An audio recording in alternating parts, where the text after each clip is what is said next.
Good evening, everyone. We are back. Dale, you're back on the channel. First video of 2026. And we're here talking about a film that we technically already talked about last year. Granted, we did like a big trilogy review last time. I almost forgot it was 2026. I know. Welcome to 2026, where we're celebrating the 25th anniversary of The Lord of the Rings. It's kind of cool that we got to see this today. It's been out for about a week, I think, in most cinemas.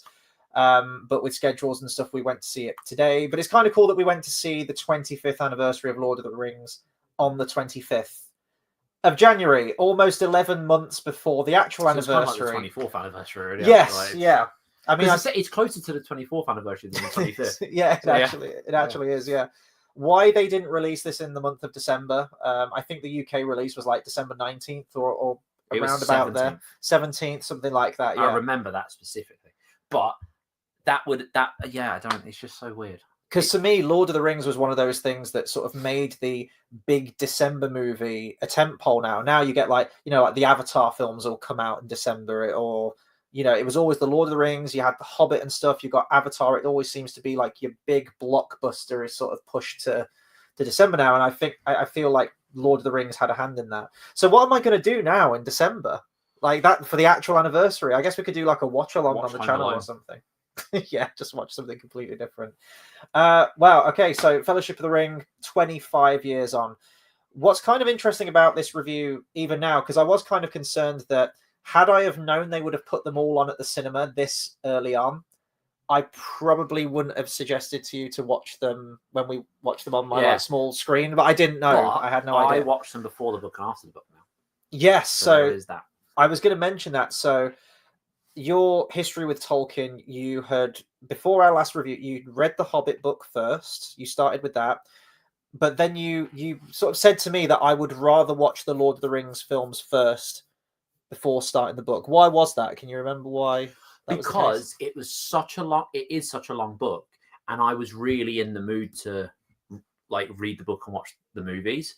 And because I really wanted to get into it, I thought, well, if I watch the movie soon, I can experience that story quicker and then go into the book like a few months later. But I think I did started the next week, didn't I? I think I was just like, let's just continue with it. So I just started the next week. But it was kind of like that because it's a very intimidating, like you look at the book and like, fuck me, how long have I got to this book? Like, do you know what I mean? Yeah. It's like anytime I read a book and I've got loads of pages left, I'm always like, fucking hell, like, do you know what I mean? It's intimidating. And Lord of the Rings, the fact that you can't, like, when you put your fingers on it, like that is really intimidating. So I was just kind of wanting to experience the story. So that's why I did it like that.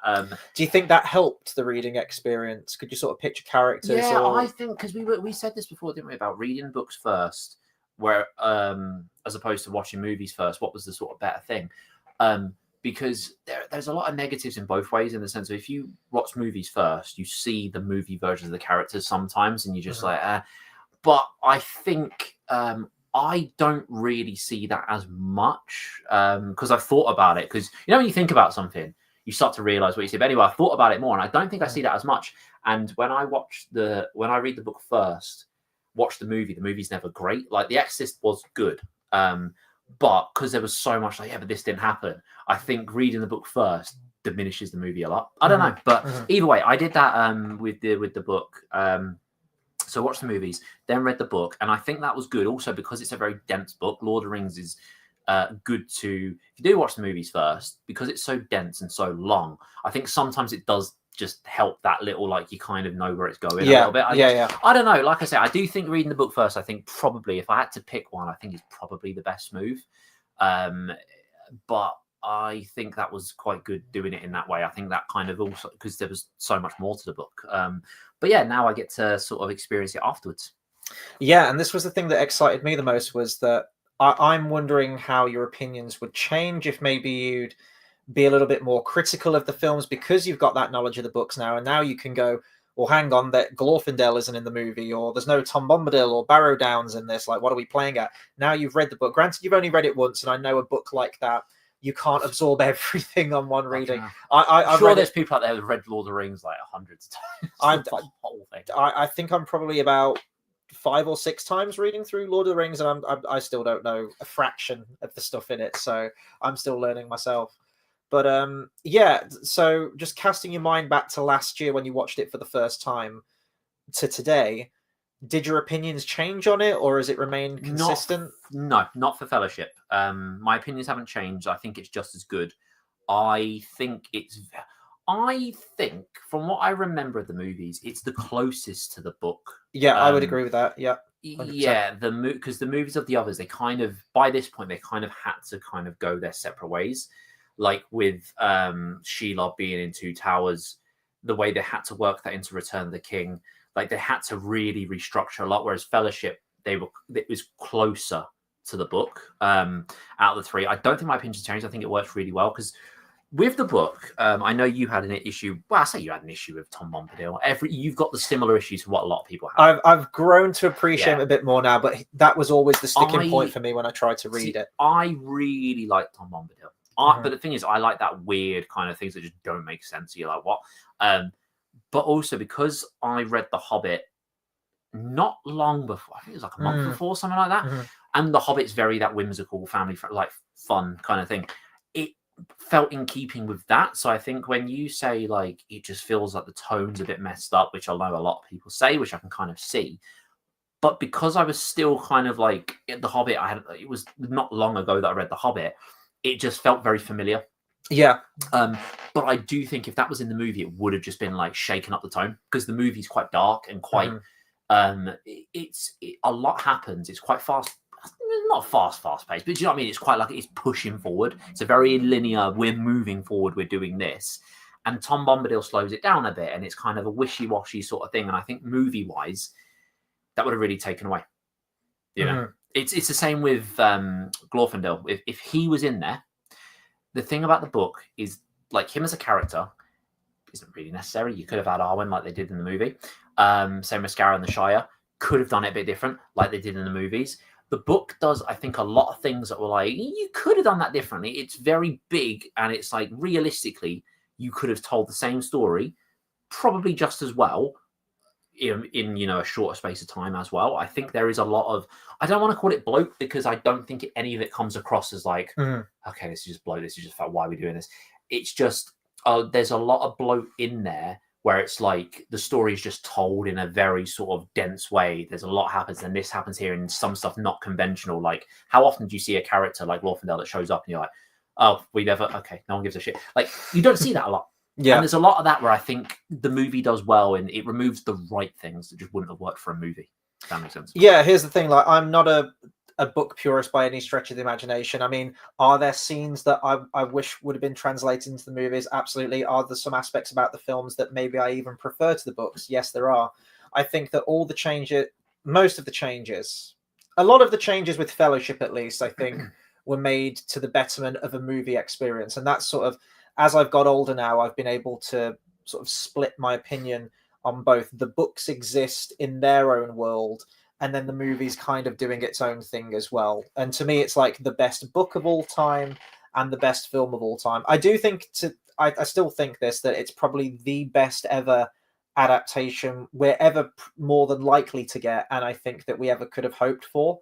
I think the spirit is still there of Tolkien, and you can see that love from the cast and the crew and Peter Jackson.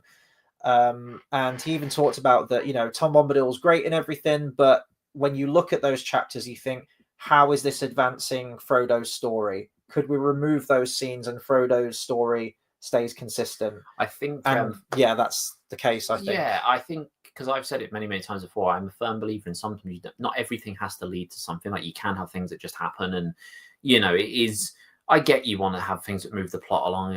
What does this do for the plot? I get that, but I like, I do think there is a lot of times you can have things. So I think it's written well in doing things that way, where it's like it's not unnecessary content, but it's content that's like, well, realistically, it could have been told rather than using that much. It could have been told way quicker. Yeah. But I think that's cool because it just shows the world and it makes things feel that realistic, lived in, rather than like, oh, we're just pushing on for the sake of story's sake. One thing I did miss, though, actually, to be fair, is Gollum's origin story of finding the ring on the boat. That's in Fellowship, isn't it? we get that Yeah. information. Yeah, Frodo gets that information where Yeah. Gandalf shows up after 17 years, which Yeah. they skip over in the movies. We've talked about that. Yeah, he went down the road just in the movies. relays everything. And I think Yeah. that's initially where That's the Frodo thing. gets that I information. did watch it this time, and I was like, so this is where, and it didn't happen. Obviously, I know it didn't happen in the movies, but in my head, I was just like, this is where this is supposed to happen, which I really like, because I like the scene in Two Towers that they do as well. So I was like, I would have liked to just seen that, because that's really cool. But we get at the beginning of Two Towers, which Return of the King. is it Return of the King? It's the prologue of Return of the King. But it was originally meant to be in Two Towers. Oh. So here's the thing: we get that information in Fellowship in the book. Yeah. That scene was meant to be in the Two Towers movie, then they moved it to Return of the King. Like, it works there. It works it does, in the movie where Very it well. is. Because it works where it is. It does its thing. So it's fine where it is in the movies. It's just I was watching it going, but this is where this happens, and I like, because it talks about Gollum and goes, oh, it was, and I'm like, and we don't get his story. Yeah. Okay. It was 2 weeks. So we should say this as well. So obviously we saw Fellowship today. Next Sunday we're going to do Two Towers, and then Return of the King the following Sunday. They have done screenings where they've done all three, and I've done a marathon before, and I'm never going to do it again. Well, never say never, but no, absolutely not. I will say though, these were much comfier seats this time around. Prince Charles Cinema in London, uncomfortable as fuck. The seats in front of you are like pushing against your knees. It's like on a weird angle, really uncomfortable chairs. We were at an Odeon Deluxe, so we had like the nice padded seats. Have they ever done a movie of War and Peace? I think so. I think there's a movie. Just wondering, because it's much longer. Wow, much longer. So, I mean, usually we talk about our history with this, but I mean, you watched these films for the first time last year.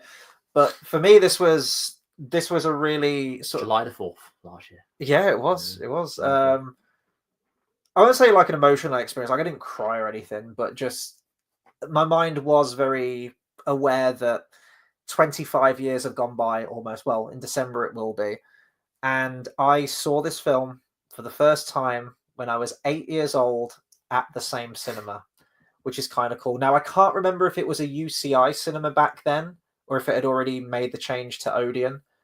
But that one of the things that just always sticks with me was the original trailer for Fellowship of the Ring. And I remember getting the trailer for Harry Potter as well. It was these two big fantasy franchises that were going to come out. You had Philosopher's Stone and you had Fellowship of the Ring.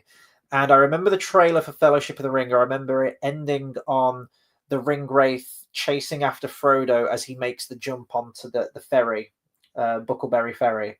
And it ended on this big cliffhanger. It was like, oh my God, is it going to catch him or not? And I remember, I think both were released almost around the same time. I think Harry Potter was November. Yeah, it was like maybe like a month apart, wasn't it? Yeah. I think, or just a couple of weeks or something like that.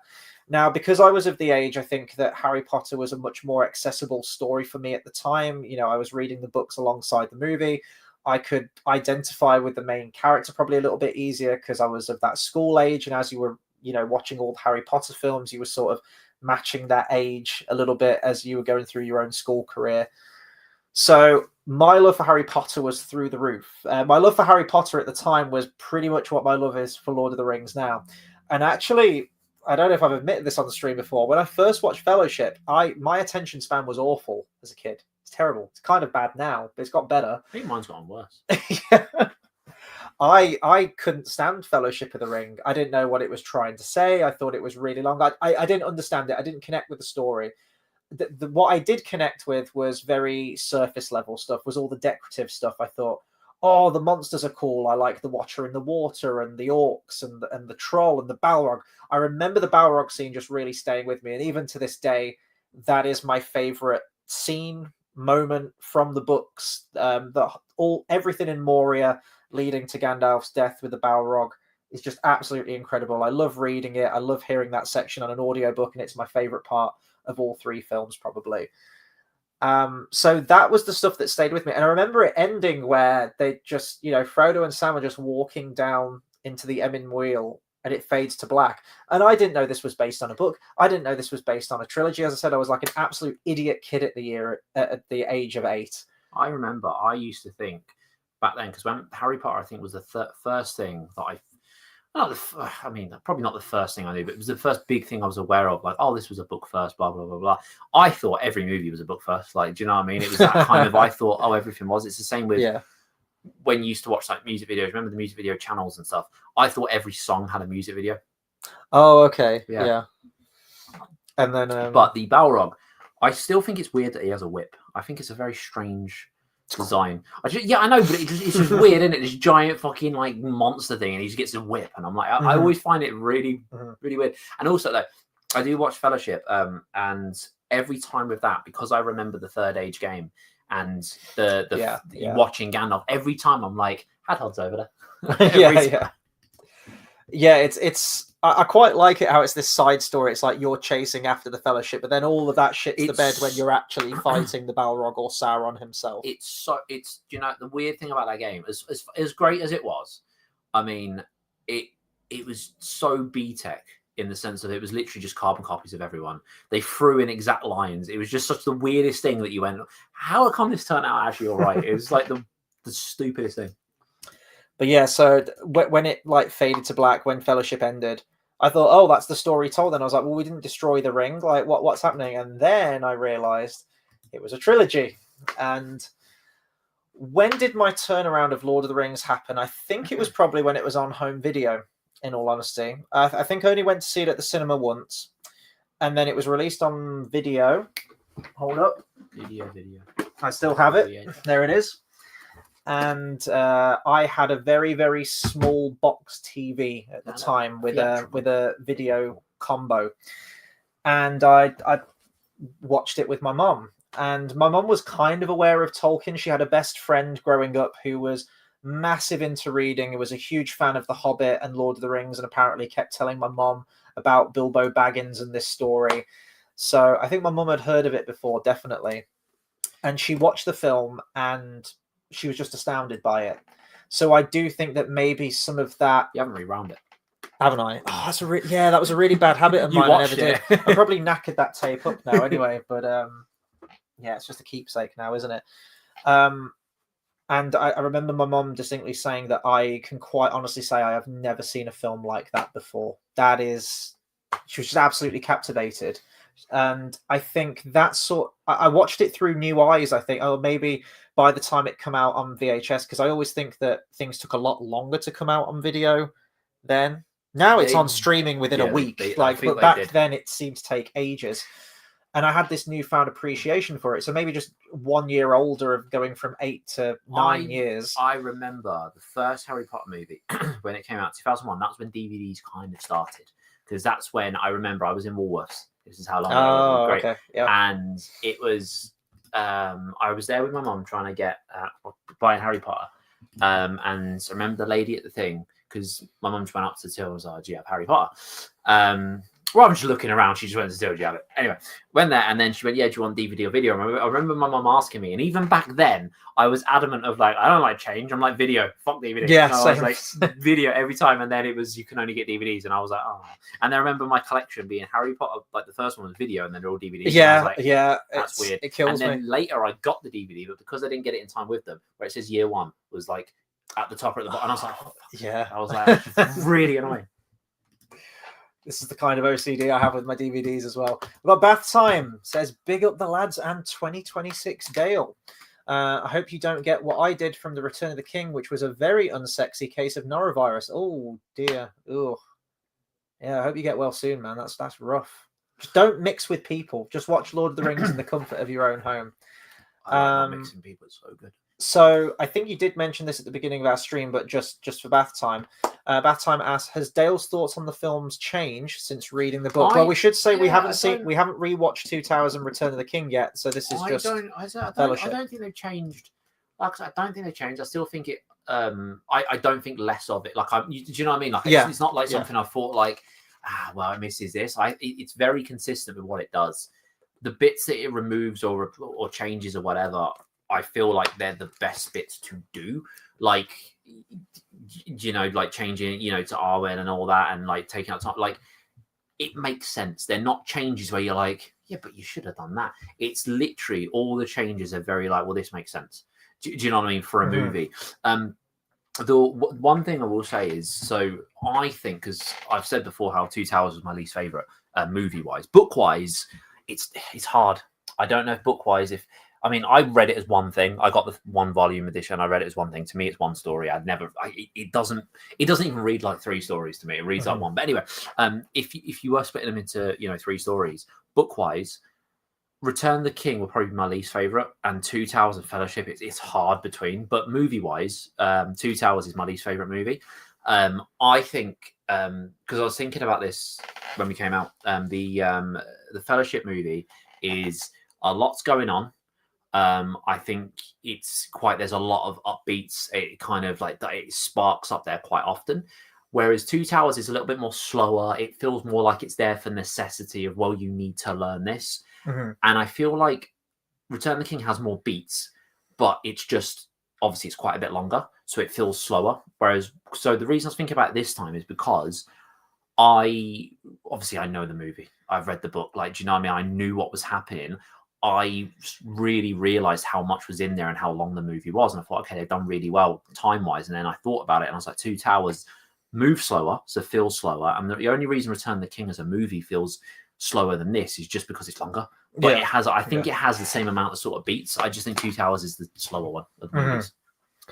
Bath Time says, have yours changed too, Chris? I'm now 100% done with the Jackson universe. I don't need any more. It's fantastic for what it is. Hobbit was good, wasn't it? Oh, you still have... Okay, so you haven't seen the Hobbit don't films wanna- yet. I'm going to make you watch them this year. That's my 2026 project. And I still need to get my fan edit done on it as well. Have my opinions changed on the Fellowship of the Ring?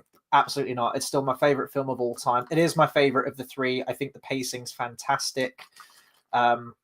Just realizing that world on screen. I mean, there's still shots in this film 25 years on where this looks better than most films that come out today. Bath Time, I think you've mentioned this shot too, but all the stuff in Isengard, the pits and like the miniatures that they built, like the shot where the camera goes from the top of Orthanc and just like goes all the way down to, like the orc blacksmiths getting all the weaponry ready, just shots like that. It looks outstanding.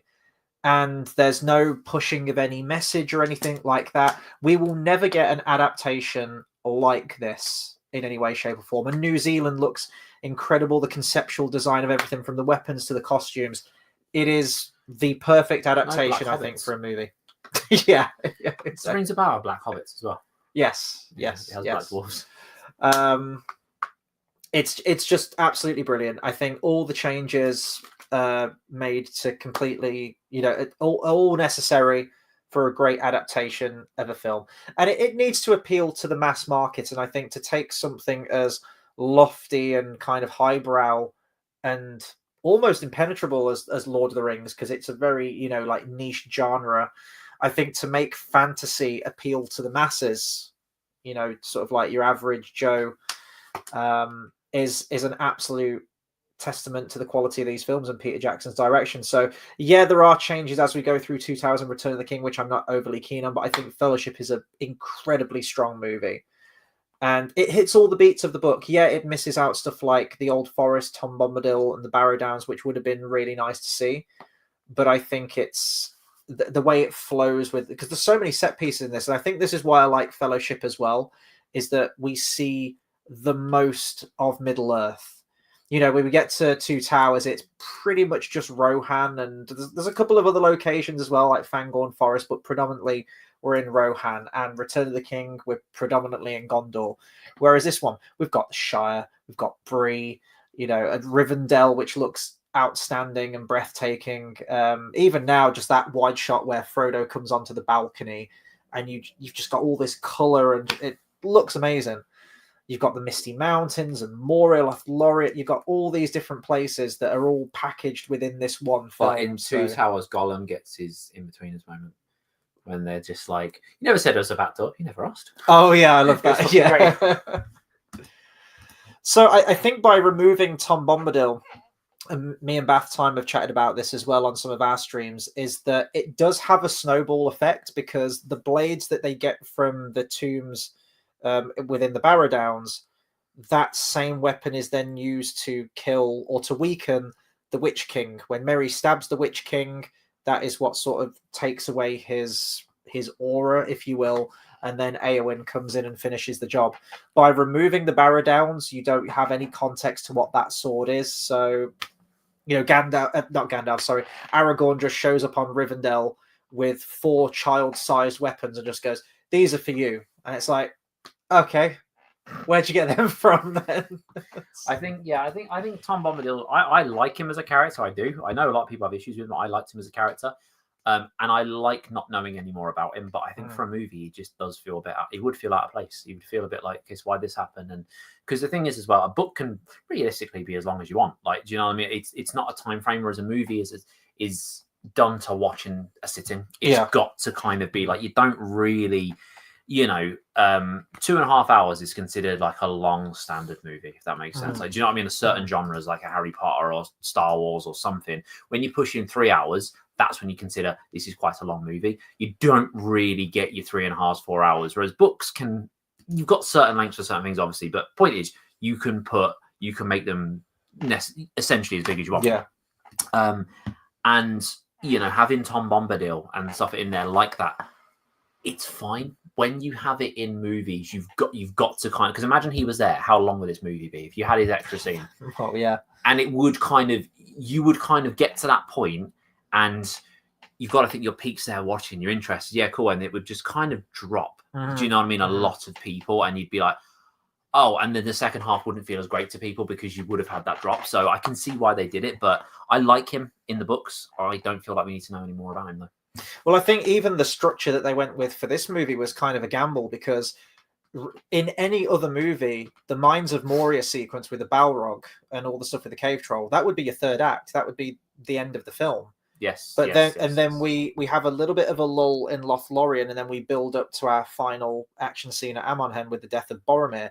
Any other film probably would have capped it. Peter Jackson doing the Hobbit films would have capped it at Gandalf dying, and then you'd have had an extra film.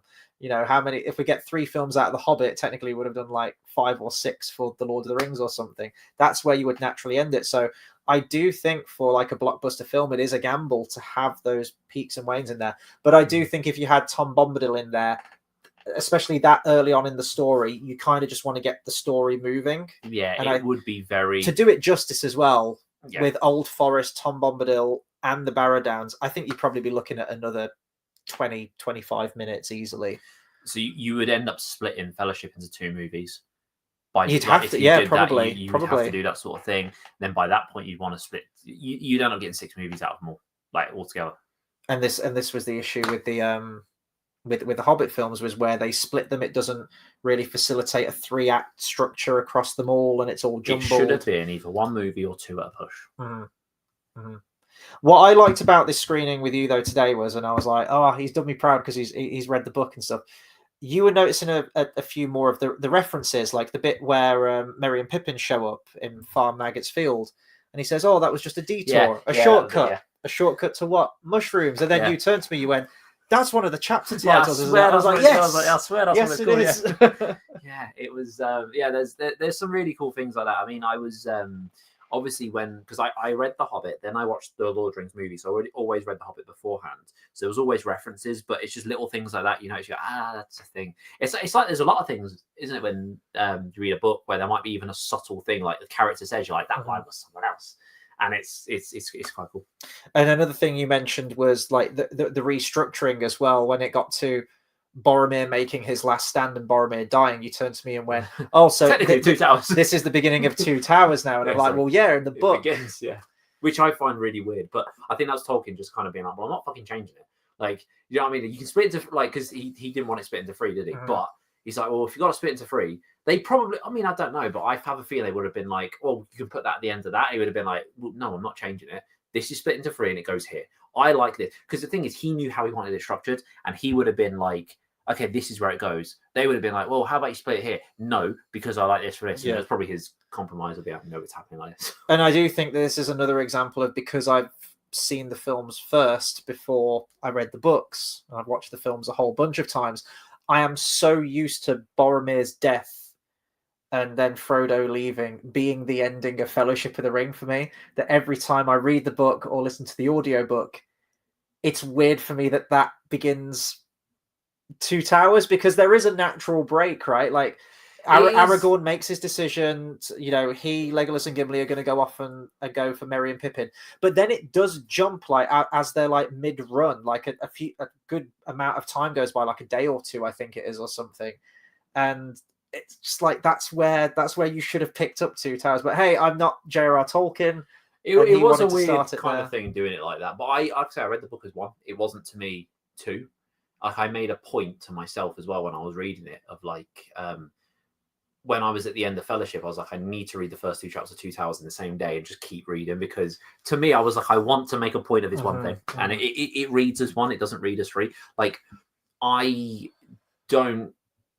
I mean, when you've got Fellowship and the Two Towers as a book, the reason I think they feel separate is because they are. I'd say they're kind of separate stories. They're not separate stories, but they're separate in the sense of, because you've got obviously the Fellowship together, then it splits up. So it's that whole like big break, big next thing.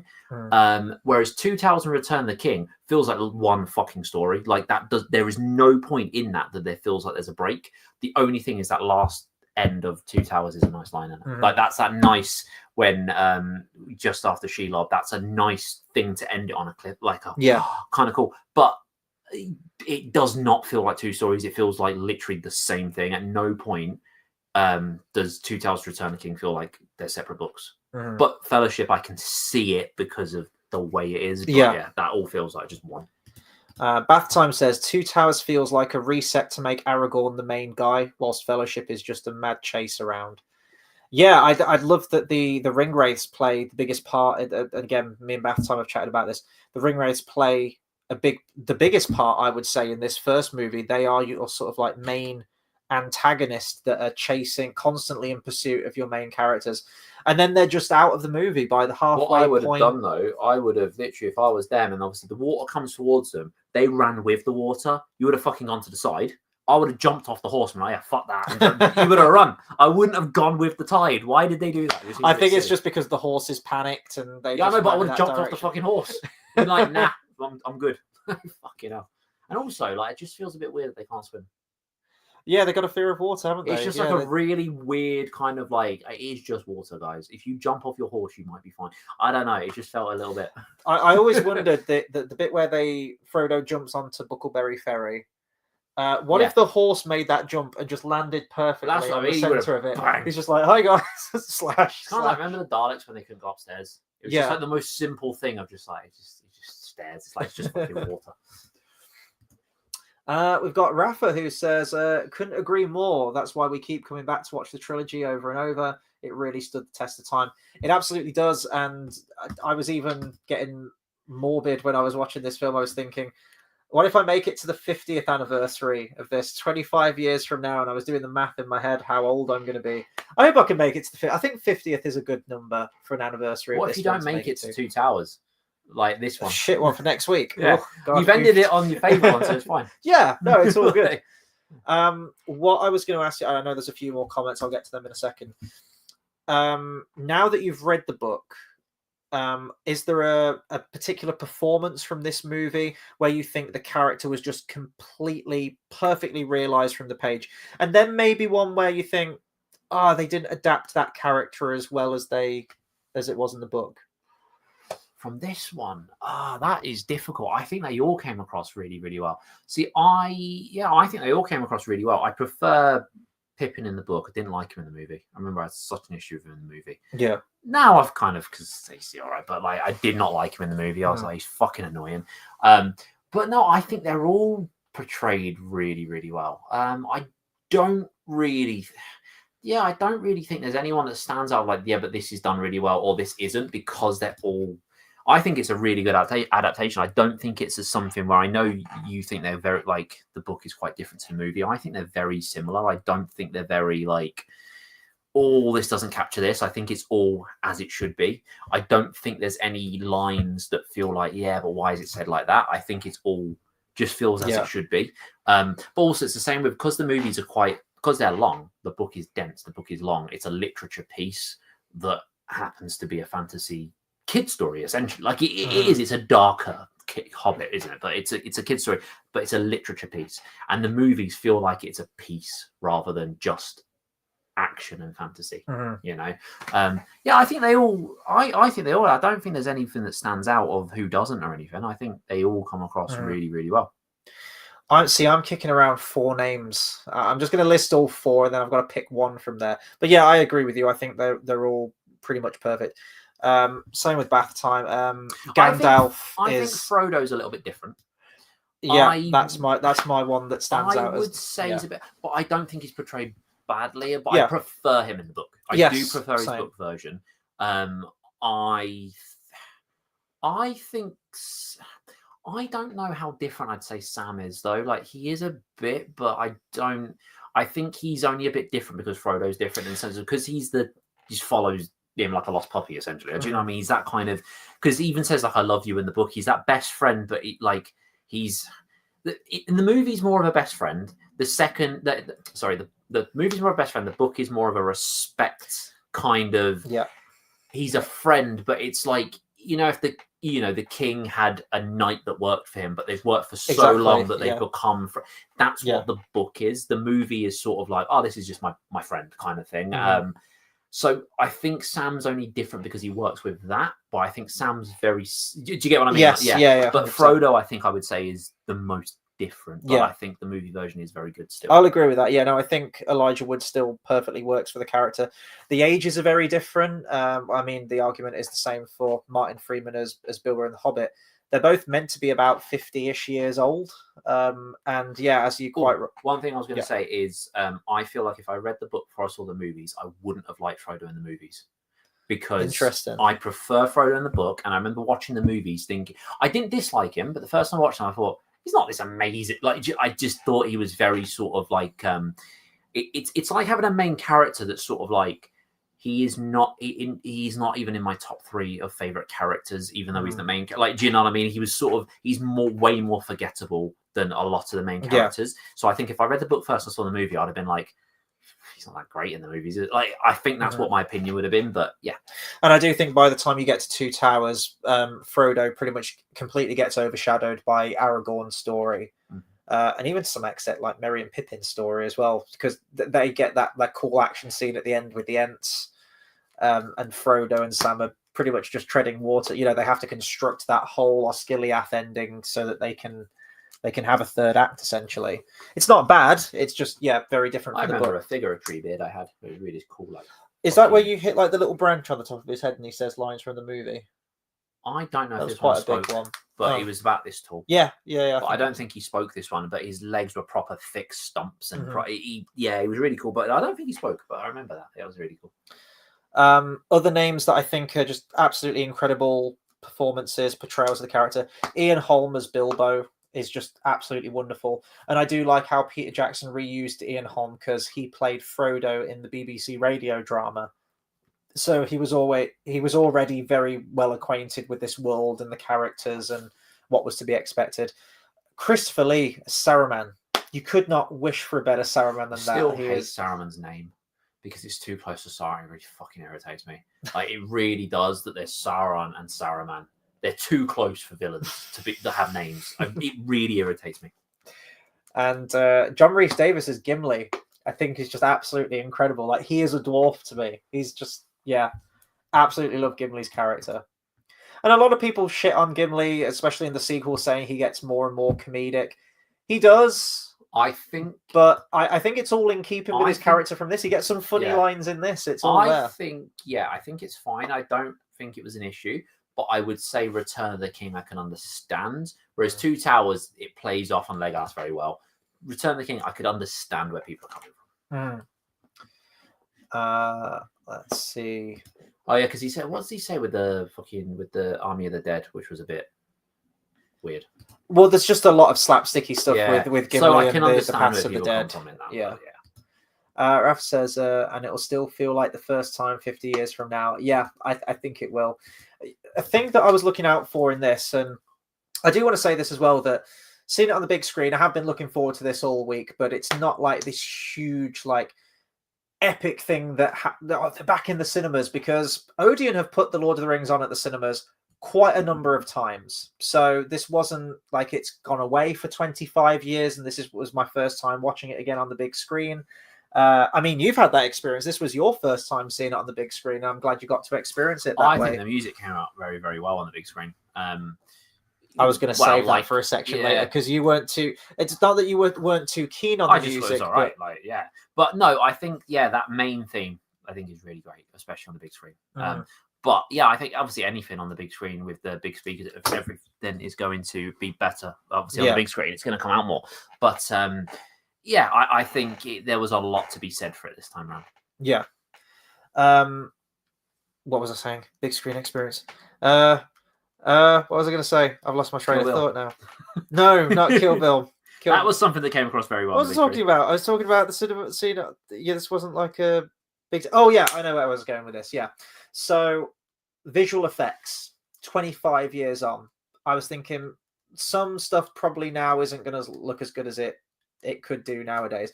And I think the only things that really stood out to me, and this is if you're really looking for it, it's probably the digital doubles of the characters. Really, when they're running through Moria, or really when they come out of Moria, actually, and it snaps to daytime and you see them sort of like running on the rocks, they do look a little bit ropey now, but it is 25 years on and the tech was very, very new at this point. To be honest, I was trying to think of all the films that came out where I thought they finally got digital doubles. Even by Return of the King, they were getting pretty good with it. But the film that sticks out in my mind is Spider-Man 2. That was around 2004, I think that was, where they were now starting to have proper detailed digital doubles that still did look a little bit rubbery and the textures weren't great, but they could pass it off a little bit more. Spider-Man 2 is really weird because like it felt like it's supposed to be a trilogy and then they just stopped. They didn't make another one. It's really weird. Spider-Man 3 was great. What are you talking about? I love Spider-Man 3. You shut your mouth. It's the weakest of the Indiana Jones as well, didn't they? Didn't make it. But for the most part, the effects look incredible in this.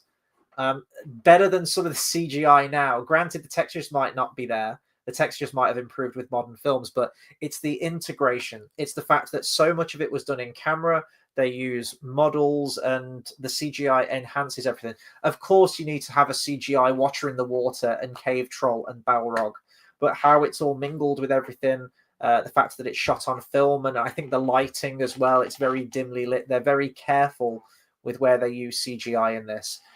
And you can even see the technology developing with Gollum, especially across the trilogy. They didn't have a defining look for Gollum in this movie. Weird in the first one. So he almost has like this sort of chimpanzee-like face in this one, but he's very much in the shadows, so it doesn't like ruin the immersion or the consistency of the trilogy, but it is noticeable. Yeah, it is there.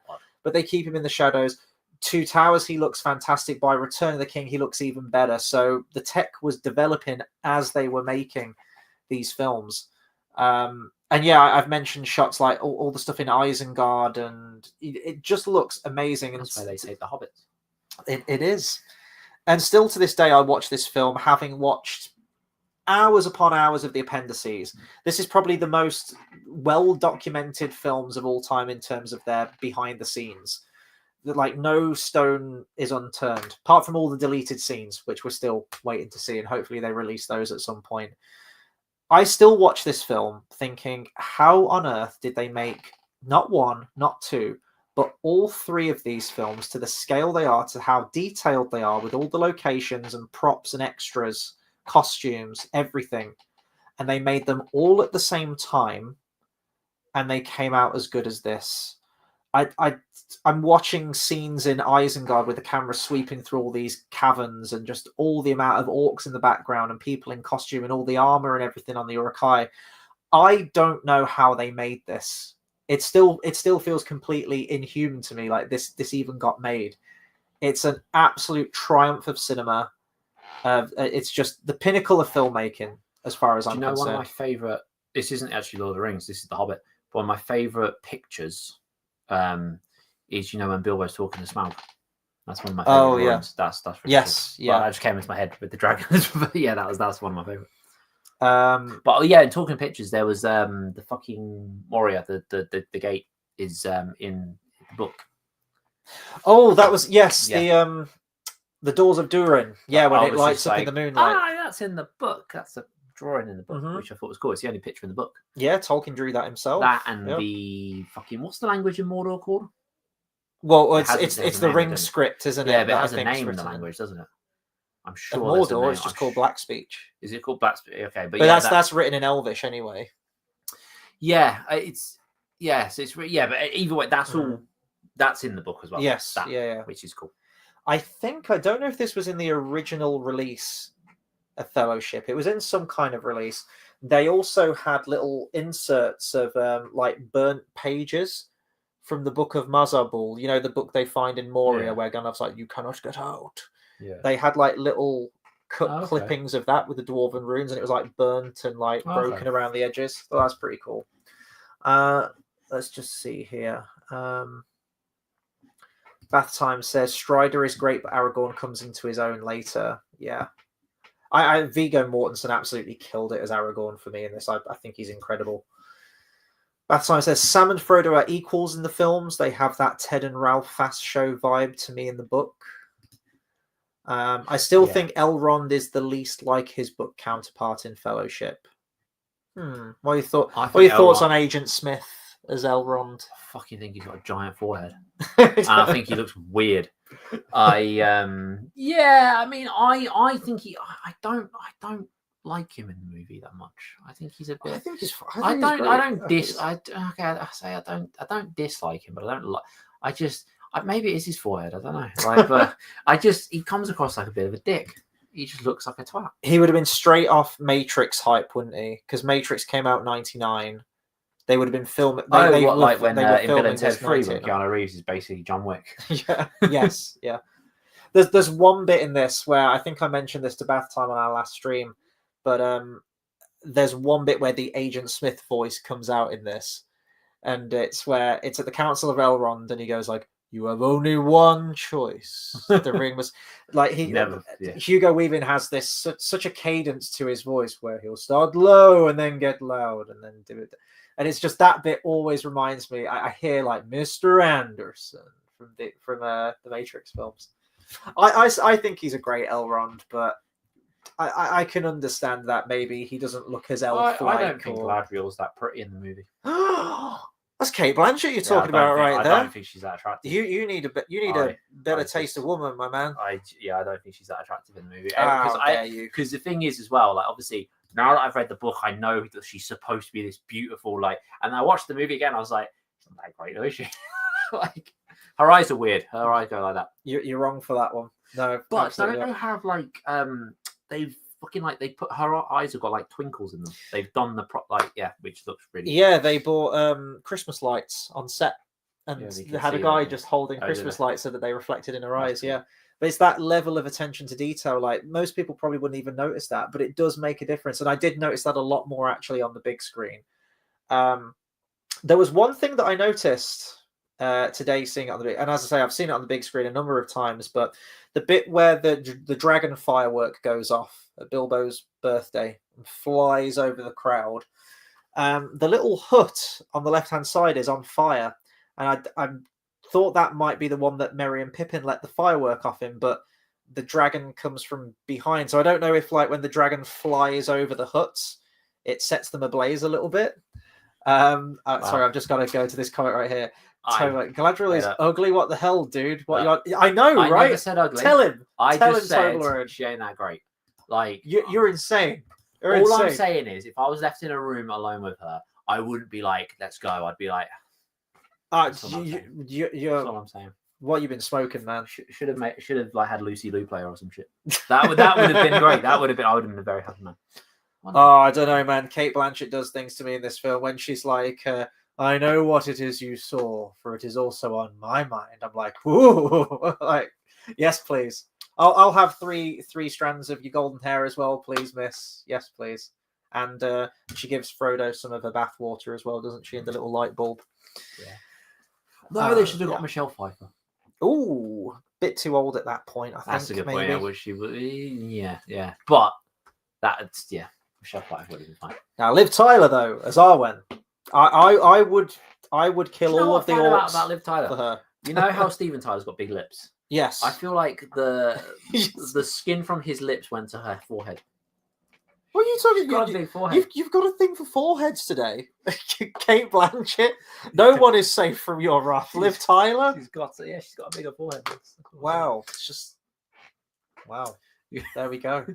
Moving swiftly on. You know, every Lord of the Rings review that we do, there's some kind of controversy. When we did our trilogy review, you said the music was just all right, and then today you're saying that Kate Blanchett and Liv Tyler ain't all that, and I don't know where that leaves us. That's all I'm saying. I've seen better. It's just wrong. It's just wrong. It ain't right.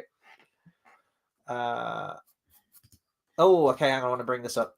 Bath Time says the best part by far of going to see it at the pictures is the sound. It's amazing. Yeah. Was there any particular like sound or hearing a bit of the music that stood out for you seeing it on the big screen this time? Sorry, I was reading the thing about Ariana Grande.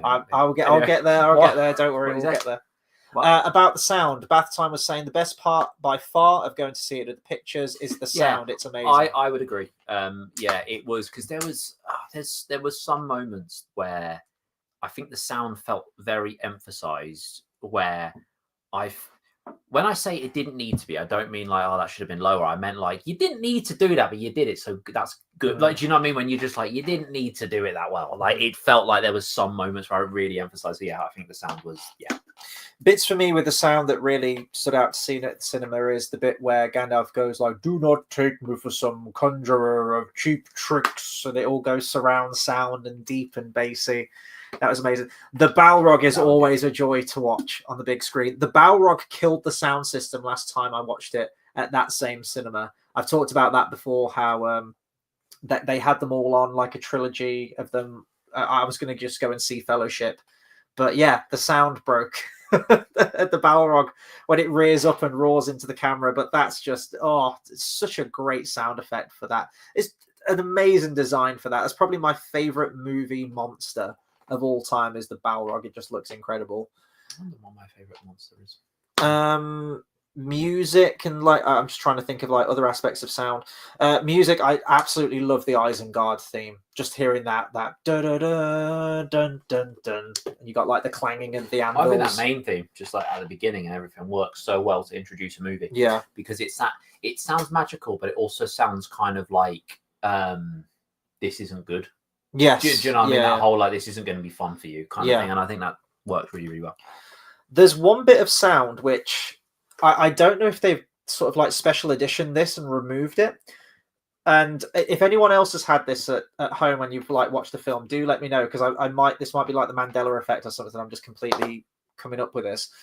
When Gandalf and Saruman have their little wizard fight, and Saruman's like, "You have elected the way of pain," and he sends him flying up. I always remember when Gandalf's like flying up towards the ceiling and it does the extreme close up, there was like a thud sound effect. And I've just had this in my mind for years, and I always thought he was like sent to the top of the tower so hard that he smacked against the ceiling. It's right when it cuts to Farmer Maggot's field. I didn't hear that thud this time, and I'm wondering if they've removed that now, so it's not like Gandalf smacks against the roof. I don't know if anyone else has had that, but I always remember there being a sound effect there. You know, when you see a film like Star Wars or whatever, so many times you just know every like music cue and every sound. So I feel like there was something there. But yeah, I could be wrong. You know how like they didn't take the eagles from Mordor because like they can't. Yeah. But technically, what if right at the what if like right at the beginning, right before like they were actually being hunted. If Gandalf went, right, quickly, just Frodo, you go on an eagle, go do that, and you'll be back. It's fine. They're not hunting you yet. What if he technically did it at the right moment? They were already out hunting them. At that point. But like right at the beginning, but as soon as he gave him the ring, what if he just right at the beginning? What I'm saying is there's a small window. It could have happened. There was no moths around, so he couldn't summon the eagles. Yeah. Let's see. Bath Time says the only part of the trilogy for me that's a bit ropey on the sound effects now is the start of Two Towers with Gandalf and the Balrog. The rest holds up perfectly. We'll be watching that next week, so I'll be listening out for that now. But yeah, that's. I remember that scene just absolutely hooking me. Like going to see Two Towers opening day or opening night, whatever it was, and that's your opening scene. I was like, oh, this is great. What if, right? So like, this is what they should have done. You know, when they're trying to hide the ring and everything, like he should have literally stuck it up his bum And like, you know what they do with drugs in an airport? That's what they should have done with it. I'm just thinking Pulp Fiction. Was it for 2 long years he hid this uncomfortable hunk of metal up his ass, and now I'm giving it to you. That's what they should do. And then it'd be like, I don't know where it is. I don't know. And like that's what they should. But they probably would have ripped him open. That would have been great. That would have been a cool scene. Tolero says that was my first. I'm guessing he's referring to Galadriel. That was my first crush in cinema. Although don't remember Frodo receiving the bathwater. What else has PJ kept from us? I don't know what you're smoking, man. She's incredible. I've seen better. I've seen better. Couldn't wish for a better Galadriel. And then Bath Time says, isn't Dale's favorite Ariana Grande basically all forehead? She is all woman. She's all woman. That's what she is. She can do no wrong. There's more woman because she's got more forehead. So she can do no wrong. She is perfect. Wicked was good. I watched it again the other day. I need to watch it again, actually. Other stuff that we can talk about in the movie. 25 years on, absolutely still holds up. It's my favorite one of the 3. I am looking forward to seeing the other 2. I don't know where this leaves us though for next year and the following year. So are they just going to put all 3 on again next year when it's Two Towers 25th anniversary, and then the same again for Return of the King? I think it would just be a 25th anniversary of the thing starting. I know, but then that's. I've mentioned this before, but Empire magazine for the 25th anniversary of Fellowship have released like a special Fellowship of the Ring, Lord of the Rings edition of Empire magazine, which I've bought. It's downstairs. I'll probably show that to the camera next time. And I was thinking, 25th anniversary is a big deal. Like it's usually 25th anniversary, 50th anniversary, 75th, and then 100th, whatnot. If the only way they celebrate the 25th anniversary of all 3 movies is like a crummy Empire magazine edition, that's a little bit weak. I'm hoping when we get to Return of the King, it's similar to what they did with the Academy Awards, because Fellowship barely won any. Two Towers barely won any, but then Return of the King got all the Oscars. I'm wondering when we get to the 25th anniversary of Return of the King, if we get like a massive celebration of it all together. But when did Tolkien die?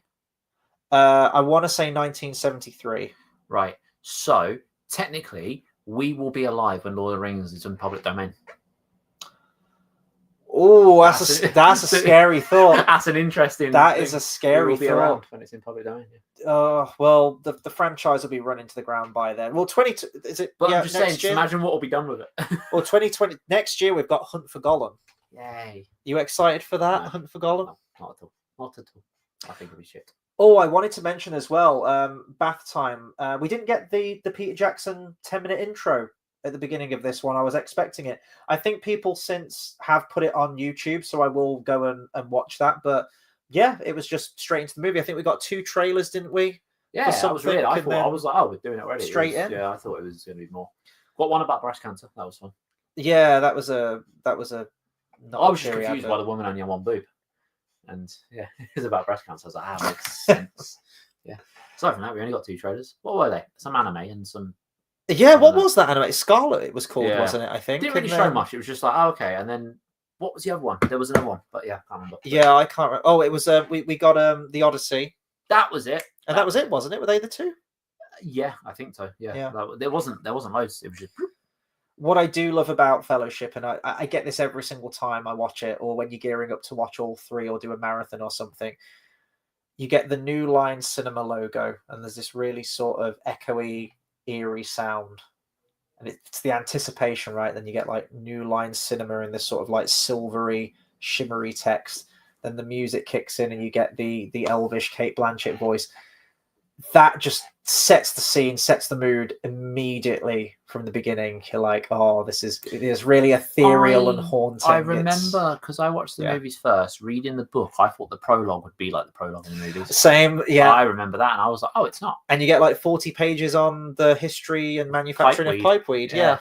And I don't remember any of it. Like I like now, I'm just like I remember it's a thing. I thought it would be more like that, and you get more of a background story on it and everything. Yeah, but you don't. It's more Council of Elrond when they just tell you. I can't remember the exact how it's written, but the way they say stuff in the Council of Elrond, it's funny because it's so dialogue-y and so backstory, characters will literally finish saying something, and it'll say, "And that was the end of his tale." And I'm like, "Cool." It's just so just funny how it's done. Toblerone says, regarding best movie monster, gotta be the Rancor from Return of the Jedi. What's your favorite movie monster? I don't know what my favorite movie monster is. That's that's a tough one. I like The Thing as well. The Thing's cool, but that comes in a lot of different, appearances throughout. Do you know one of my favorites? I can't fucking remember which one it is now. But it's like the tar monster in Scooby Doo. Oh yeah. Is it tar? Is it tar? Is it tar? It's like a Cyclops thing, isn't it? Yeah. That one. That's one of my favorites. I think it's really cool. He's like a black Clayface. Clayface. But yeah, that's one of my favorites. But I have to say movie monster. Oh, Bath Time says Xenomorph from Alien. That's a good one. That's a really good one. Yeah. Xenomorph's cool. Xenomorph's cool. But no, Tar Monster wins. What else can we talk about? Boromir's Last Stand, still epic. This was a pretty packed screening. Actually, it was nearly sold out. I would say it looked like there was the front 2 rows were pretty vacant, but everywhere else was mostly full. But there wasn't much engagement, was there? Did you hear? Like there was a guy to the right of me who was chuckling every now and then. Some of the Gimli lines like "not the beard" and some of the stuff with Pippin about eating 4 loaves of lembas bread. But everyone, I don't know. Well, I'm assuming everyone loves the film, but they're just there wasn't loads. They're wired in. It's when we watched it last year, as I've mentioned before. We were going to do. I had the recording set up. We had the dual headphones and everything. We were recording your first time reaction to it, and about 40 minutes in, we'd said about 2 sentences because you were so locked into it. So I'm assuming everyone else was the same. Bathtime says, does Dale know all the memes like Aragorn deflecting the dagger from Lurtz in real life? Okay, this is a great point. So is that the broken foot one? No, that's Two Towers. That's Two Towers. Yeah, right, okay. Yeah. So we haven't watched the appendices yet. I think I want to show you the Hobbit films first, and then if you are interested, we can do some of the behind the scenes of Lord of the Rings. But it really does give you a new appreciation. I know things. There are things I know. I know about the hat thing now with Elijah Wood. Because I didn't understand when you told me about it when someone made a comment at Comic-Con. I was like, I don't get it. Will you wear wigs? Yeah, wigs, not hats. Wigs. Yeah, I know about that now. And fucking, there are things. There are things I do know. Yes, but I don't know if I know them all. There's probably a lot more. They're all on YouTube, actually. I think someone's made a playlist of all of them, so they're worth. Maybe not watch all of them if you're only sort of like casually interested in it, but yeah. Oh, the sound effect as well when he deflects that dagger. It's so cool. That final fight with Lurtz is badass. It's only like maybe 30 seconds. Right. It's just a all-out brawl, and like when he licks the knife and everything. Oh, the Uruk-hai are like fucking Jamaican in it. They are fucking Jamaican. That Predator, aren't they, with the dreadlocks? It says like, who is your leader? And he goes, Saruman. I'm like, it's fucking great. It's brilliant. But then you got Shitbag. The fucking Cockney guy. Gorebag. Yeah, well, he's Gorebag. Because there was Shagrat and Gorebag, and in my brain, for some reason, I melded them and it was Shitbag. I don't know why, but they're Cockney ones and they're cool. They're my favourite ones. But I do like the Uruk-hai in this. They're taking the hobbits to Isengard, right? You've seen that, yeah. I know that. Raf says, we always struggle not to share the fun facts about the behind the scenes. Absolutely. I think the best sort of audience participation I've seen is when I went to see the films in concert, and it was Two Towers in concert, and it was all the memes, all the lines, and especially like the helmet kicking scene with the broken toe. You could hear pockets of people in the audience laughing, and sort of I could see people like leaning in to probably explain. It's a rite of passage. I did it to you when we watched the films. What did I do? Foot, yeah. I unable to resist. It's like getting in a taxi cab and trying to resist saying "been busy." You just have to say it. It's etiquette. It's a way of life. So yeah, and like sleeping with a girl and having to resist punching her in the face at the same time. Okay, that was a thing. Okay. Anyway. However you get your kicks, man. So now I've passed that information on to you about Aragorn. Vigo breaking his toe, kicking the helmet. Yeah, I'll see it. You now need to show these films to someone for the first time, and you need to spread the good word about the broken toe. Yep, broken toe. Yeah. See, and when I see it now, it'll be funny. Bath Time says, I heard at least 3 people tell their partner about Aragorn breaking his toe in the cinema, and it got one of the biggest laughs from the entire film. Oh, that's great. That's great. Yeah, I'm hoping our audience are a little bit more with it. I mean, I don't want it to go completely the opposite way, and people are just saying all of the lines and being really obnoxious about it, because that would really, really annoy me if it goes the opposite way. But yeah, just a little bit more engagement. You know, people relax. It's 25 years on. We've all seen these films before. Have some fun with it. But yeah, there was no sort of like raucous laughter from the audience about it. Raf says it merged so well with that scene that we would never be able to tell it was a real scream of pain. Ian McKellen hit his head by accident in the. I think that's right. Yeah, where he hits his head on the rafters. Yeah, because he does the chandelier thing, which I think was on purpose. But then when he hits it on that was an accident. Which was because I looked out for it. So I was like, I swear this was an accident. But yeah. One thing that I think always looks great is the forced perspective stuff of the film. How they had like Ian McKellen and Ian Holm in the same room, but they were kind of offset with each other, but it looks like they're talking to each other. There was one bit though where Gandalf sits at the table. It's where he's talking to Bilbo, and Bilbo's sort of busying himself around the kitchen and, you know, like boiling the kettle in front of the fire and running around, and Gandalf's sitting at the table, and I noticed he nudges the table, and his table, because obviously it was 2 separate tables. There was the one immediately in front of Ian McKellen, and then the forced perspective of the one in the background for Bilbo. But Ian McKellen nudges his table, and it rocks just his table and not the one at the back, but it's all meant to be one long table. So I did notice that, and because I was looking out for it, the illusion did kind of get shattered a little bit there. I'd never noticed that before. But yeah, for the most part, like whenever you've got Ian Holm walking around Bag End and Gandalf's right there behind him, and they just overlaid it with the blue screen. It looks amazing. It's like 25 years ago. It looks incredible.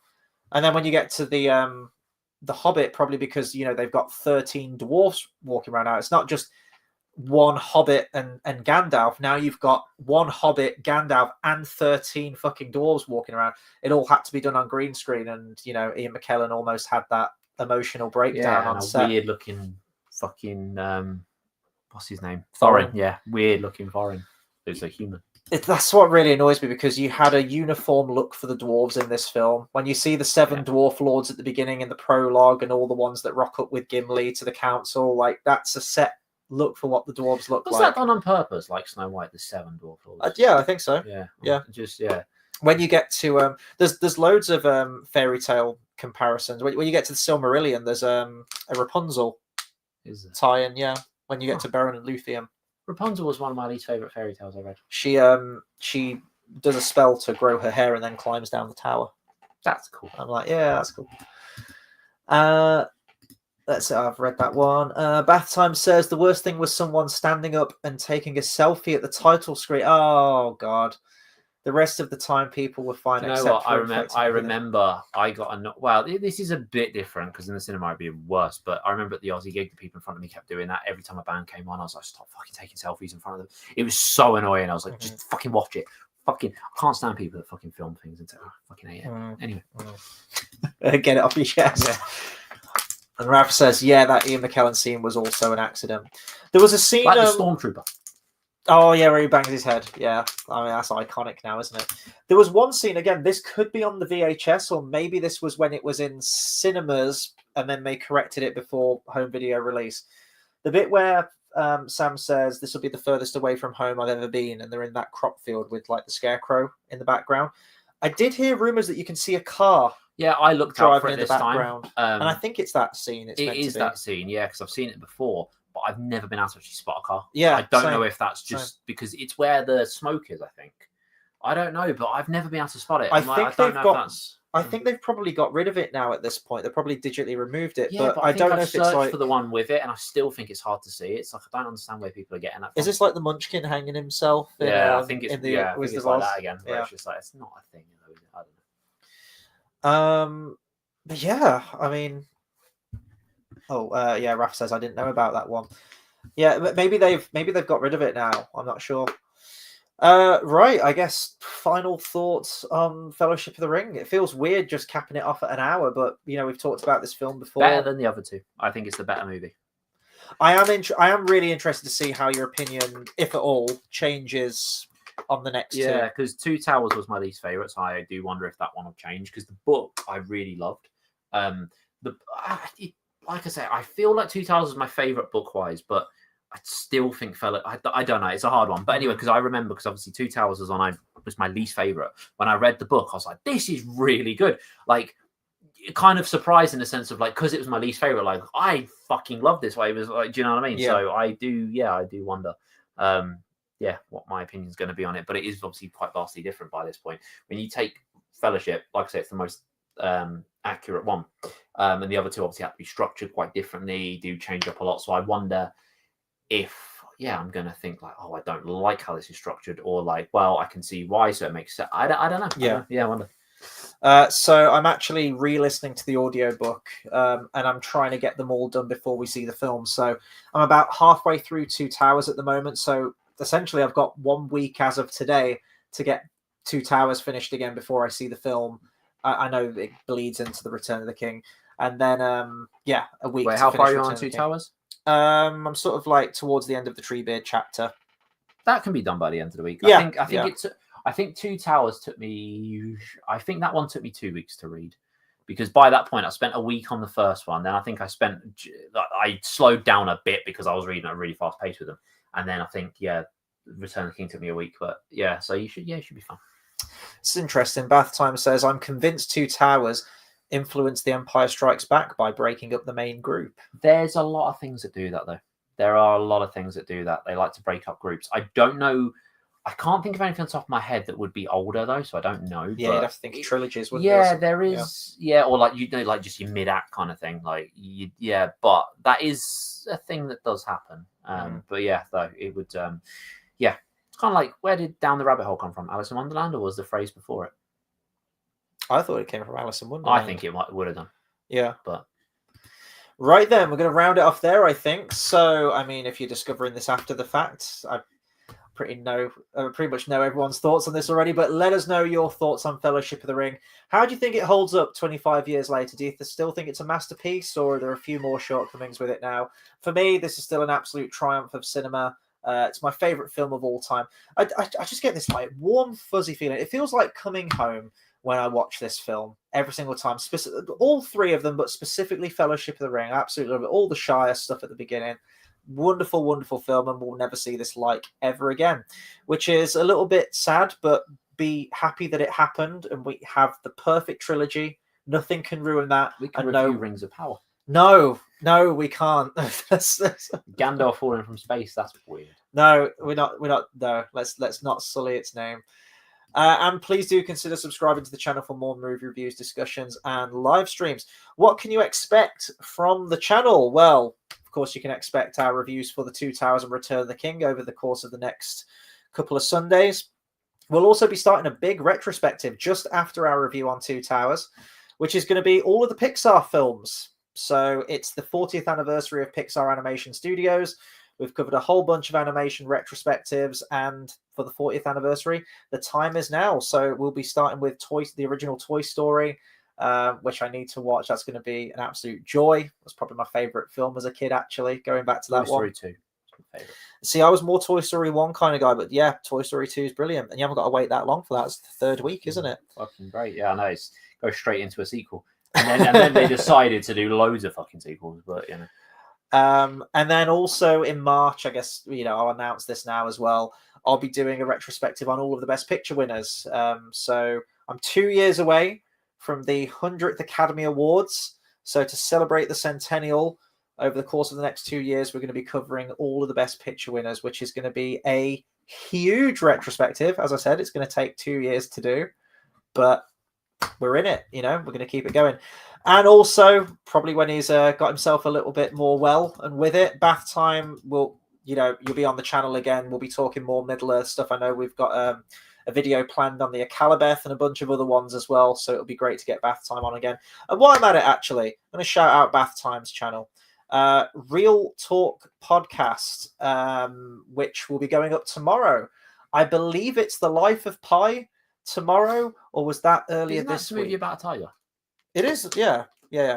Bath Time, I'm sure you can correct me if I'm wrong. I can't remember if Life of Pi was this Monday just gone or if it's this one upcoming. Yeah, he and his co-host Tyrone. Oh, Amelie. That's it. I've only watched that film once actually, so I'll be interested to watch your guys' review on that. It's like a film club. They recommend a film to each other. Bath Time and his co-host Tyrone, and yeah, Monday night. So I'll be tuning in probably as I'm doing some piano practice at the same time. It's nice to interact and have the background noise. So there it is, Real Talk Podcast. So go and track that down. You need to head off home now, don't you? So you've got a long drive ahead of you. Thank you to everyone who's tuned in tonight and kept the conversation going about Lord of the Rings. Always a pleasure, and we'll catch you on the next video. Take care, everyone. What's this?